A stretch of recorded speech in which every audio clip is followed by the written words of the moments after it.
On the operational side, there's been a lot that we inherited that we needed to fix. And in the first 100 days, we have put so many of these wheels back on the bus. And you found the most incredible, talk about waste, fraud and abuse. Tell us about this $20 billion climate slush fund, which was funneling money to former or NGOs run by former Biden and Obama staffers, people like Stacey Abrams getting billions of dollars. When I was going through the confirmation process, this video comes out. It was done through Project Veritas, but it was of a Biden EPA employee who was talking about how the agency was tossing gold bars off the Titanic, rushing to get billions of dollars out the door before Inauguration Day. He was also talking about the desire to get themselves jobs at the recipient NGOs. And these members of the Senate, it was coming from Senate Republicans who were saying, asking, demanding, if confirmed, would you please make it a top priority to quickly get to the bottom of it? Absolutely, was my response with great enthusiasm and eagerness.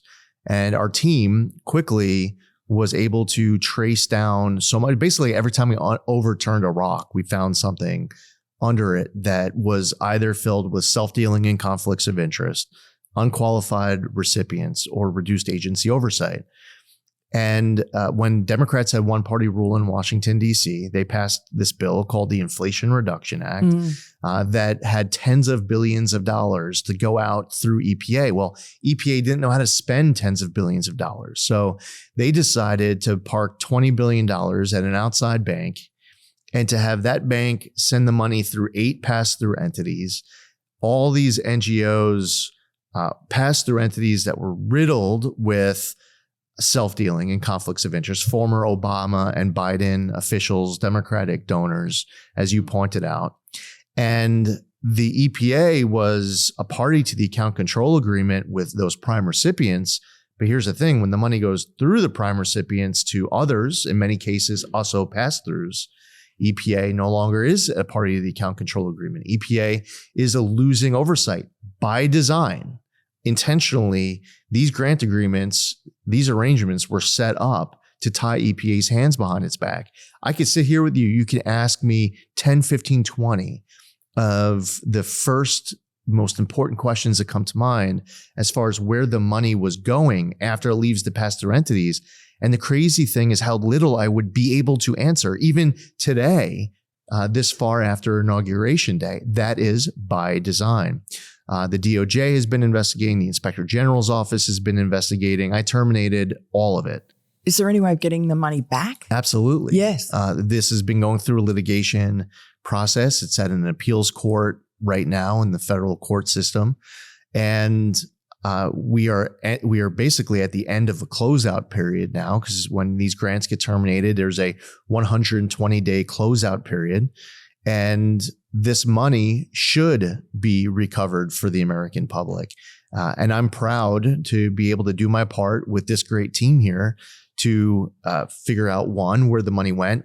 They tossed the gold bars off the Titanic. Right. I was told to go out and find the gold bars. We found the gold bars and we're bringing them back on board. And we're doing that for the American public and we're proud of it. And are you able to find out who the wrongdoers are and then prosecute them? Do you think the FBI will be able to get to the bottom of that? DOJ and FBI would be the ones to answer any questions as far as criminality. There was by far way too much waste and abuse as a systemic programmatic issue where we had to take action quickly, which we were happy to do. Then the cases were referred to the Inspector General's office and the DOJ and FBI's office, and any update as far as their investigations, I would have to defer to them. But our burden on behalf of the American taxpayer isn't to prove every element of a criminal offense beyond a reasonable doubt. And many in the media want to say that there's no evidence of any waste or abuse. And then every time I provide more evidence of waste and abuse, they dig even deeper in saying there's no evidence of waste and abuse. I just want to give you an example of a couple of updates. Yeah. We're digging Power Forward Communities. This is an NGO that you just referenced, tied to Stacey Abrams. This entity received $100 in 2023. The Biden EPA gave them $2 billion in 2024, put in their grant agreement a requirement that they needed to complete training called How to Develop a Budget within 90 days. Right. So the Biden EPA said they didn't know how to develop a budget. And yet in that window, they were able to start spending down the balance, even though the Biden EPA figured that they needed more training. So this is Biden EPA reviewers. Quote, the salary structure for top officers seems high for a nonprofit, or rather high enough that it merits some explanation. I'm wondering if this could be a problem with public perception. Many of the costs are just presented, but with little or no explanation as to why they are reasonable. They're paying their CEO $800,000 or COO $450,000, 22 people receiving over $150,000. And there's all different kinds of complaints, concerns expressed by Biden EPA officials saying, quote, executive salaries appear excessive. Another added that, quote, senior management salaries are seemingly high without justification. Now, I could go through 1,000 different examples of what I'm reading right now. Yeah. And the deeper that I get, the more that the New York Times and Politico and the Washington Post will say there's no evidence. Well, what do you call everything that we're going through? I'll give you one other example. Appalachian Community Capital, one of the NGOs, they received $500 million in 2023. They had spent less than $4.5 million. Another example of very small NGOs, very limited experience getting large sums of money. Well, a reviewer, a Biden EPA official, not a Trump political appointee, a Biden official, notes that Appalachian Community Capital planned to use $215 million to finance 600 zero-emission vehicles. And $105 million to finance 700 charging stations. For those at home doing the math, and this is a quote from the Biden EPA official, this is $358,333 per EV vehicle, the reviewer wrote, adding that $150,000 per charging station, quote, seems too high. Right. You think? Now, if you said that you were gonna challenge me to spend this entire interview to continue to go through additional examples of waste and abuse, I could actually sit here for the entire interview and just keep going through more of this. So why did I saw you had that fantastic joust with a New York Times reporter. It's actually right here. Right. Yeah, right where we're talking, yeah. And she's saying, there's no evidence. And you said, did you actually read the judgment? And she said, we read the judgment. Turned out she hadn't. But that was an example where you are not afraid to confront whether it's the media or Sheldon Whitehouse, Adam Schiff, these people in Congress who kind of talk over you and pretend that what you're saying, you're not saying. Just talk us through your mindset when it comes to just deciding that you're not going to back down. Is that the New York boy in you? Well, I mean, listen, the good news is that you can edit this out or bleep it out. Right. But I think that the American public they're fed up with the bullshit. Right. And they want people in government to fight for them, to be a good steward of their tax dollars. And they don't want to get gaslit by congressional Democrats and members of the media like the New York Times and Washington Post and Politico to lie to them.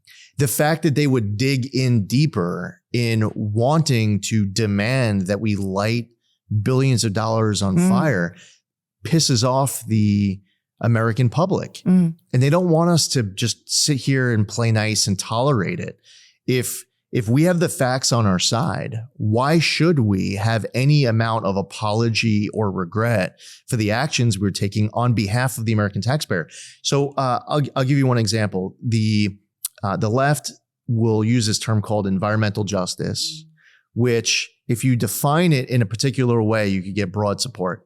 If you want to argue that there are communities in America that have been left behind and they have environmental issues that need to be remediated, I don't know if you'll find anyone who disagrees with that point. But here's the problem. Palestine, Ohio, for instance. Yeah, they're a great example. There are a bunch of areas across America that have environmental issues that need to get remediated. So in the name of environmental justice, in the name of that definition that I just described, there are people who will go to Congress to get $1 appropriated. Now, what are you going to do with that dollar? The conservative approach of what you should do with that dollar is to directly remediate that environmental issue that you spoke of to get that dollar appropriated. What was happening was the dollar was oftentimes going to some left-wing activist group. And then that left-wing activist group will be saying the next dollar that gets appropriated should get spent on remediating an environmental issue. Now, I am not here saying I want to take money from a left-wing activist group and give it to a right-wing activist group. What I'm saying is that if $1 is appropriated to remediate an environmental issue, if $1 was spent in the name of environmental justice, and that's the definition of it, then the dollar should get spent directly on remediating the environmental issue. Now, in some cases, some of the environmental justice grants that we canceled, there would be money that would go to an activist group. They would spend the money on training another activist group to come to advocate to Washington for money to that activist group to go out and be activists. Right. So now, you just think through how that dollar is getting spent. Instead of the dollar getting spent on remediating the environmental issue, it was $1 to an activist group to train another activist group to advocate for money for them to be activists. Right. One of the grants that the New York Post has covered is this $50 million that went to a group called Climate Justice Alliance. And the Climate Justice Alliance says that climate justice runs through a free Palestine. And if you ask the average American where $50 million should get spent in the name of climate justice or environmental justice, however the left is defining it, the average American would say, I don't think that the money should go towards a group that's saying that climate justice is achieved through a free Palestine. So it's just really important to us personally to fight on behalf of taxpayers as if every single dollar was our own. And I think too often in this town, when someone comes up with an idea of how to save $10,000, people are like, it's only $10,000. It's not worth it. Well, yeah, it is.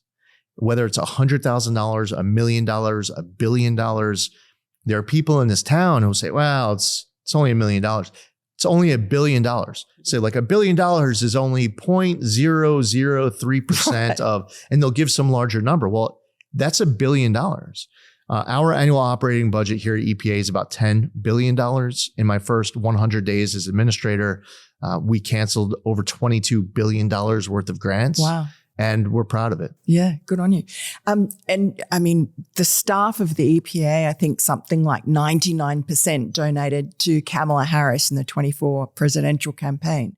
How has it been trying to come into this organization that's so heavily Democrat focused? We are going to follow our obligations under the law. We inherited an agency that, as I pointed out, during the Biden administration made a whole lot of bad decisions. Now, there are some inside the agency who feel like when the Biden EPA gets a new rule over the finish line, if they make a decision on anything, that it should be treated as etched in stone. It's a new 11th commandment. It's gold that is untouchable. That's not how it works. See, if you want something to be durable, go down the street to Congress and try to change the law. But inside of an agency, when an administration comes in and they come in with their own policy priorities, that agency is going to, in the case of the Biden administration, use their powers to try to suffocate entire industries out of existence. Now, we're not going to come in here and treat all of these decisions and trillions of dollars of regulation and extreme economic pain and a lack of common sense and say it's all etched in stone because the Biden EPA did it, so therefore it's perfect and it should be here forever. If you feel like your idea was that good, go down the street and try to change the law. But here, what we're going to do is heed the demands of the American public. where they want to be able to afford to heat their home. They want to be able to afford a car.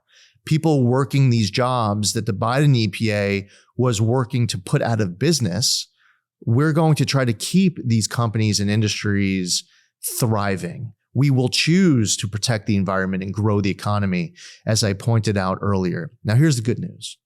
Since I came in, I would say a large majority of the people I have come in contact with, and I meet with career staff every day, a large majority of the people I meet with get it. Like sometimes if you want to spend 20, 30, 40 years in a federal agency, sometimes your candidate will win an election. Sometimes it won't. Sometimes they won't.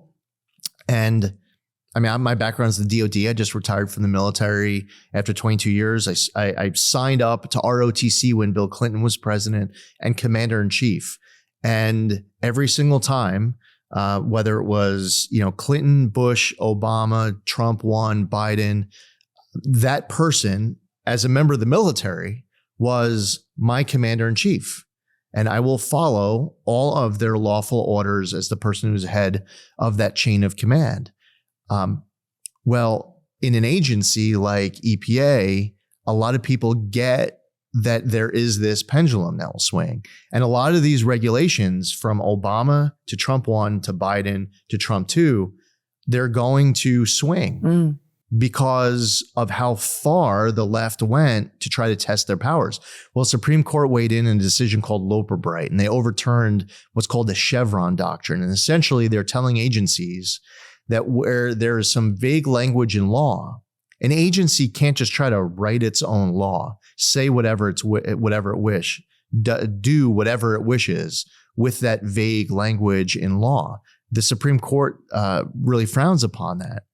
Well, we're going to come in and we're going to get it right. We're trying to fix as much as we can, and we're going to try to do it all in the first year or so of us being here because the American public demands it. So most of the agency understands that this is what should be expected. They understand that the American public spoke last November. President Trump is the president. We are here to implement policies, and that regulations will get reconsidered. And I guess, the EPA under Biden and also under Obama was really focused mainly on climate change. And when Donald Trump came in, he pulled us out of the Paris Climate Accord.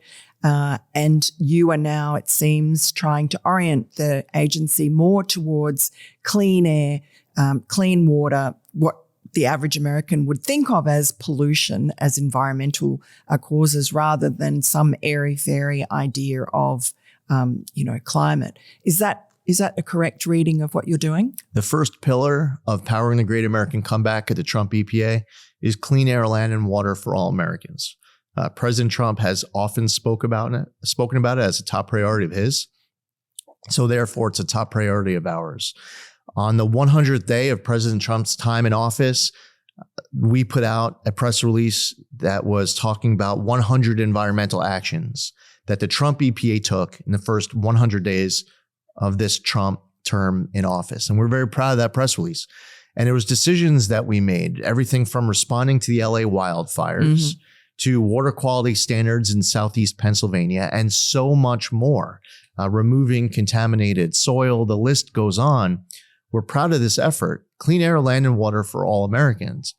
Now, the Biden EPA, as I pointed out, would say you can only protect the environment. It's impossible to protect the environment without destroying the economy. It's a wild concept that we don't accept. You mean by stopping drilling in Alaska and places? Yeah, and they were trying to close down all sorts of different baseload power. And you have many on the left who talk about wind, for example, which is an intermittent source of energy, as if that is the substitute we've been waiting for baseload power. Well, I want to see America become the AI capital of the world. President Trump has been working hard to make America the AI capital of the world. But you need a lot of energy for that. You need a lot of energy for that. And you can't be suffocating all that baseload power and then saying, yeah, we're just going to base load as in coal mainly and nuclear. Coal and gas and nuclear. And there are so many different forms of base load power in this country. And President Trump wants to build new pipelines. I came from a state, I'm still a New Yorker, where there have been decisions where they won't allow the safe extraction of natural gas. They won't allow gas hookups on new construction. They want to ban the sale of gas-powered vehicles. They have these climate goals, these dates that will not get met. Yes. But in trying to meet some of these dates, they'll cause extreme pain for people who can least afford it, and they won't approve new pipelines. You add up all of these different decisions in a state like New York, and you start doing the math and think, well, what's the consequences if this was actually the philosophy that was governing energy for this entire country? And thank God that it's not more of an issue, that you don't have other states tripping over themselves to try to replicate this race to the bottom between New York and California. So we want to reverse that.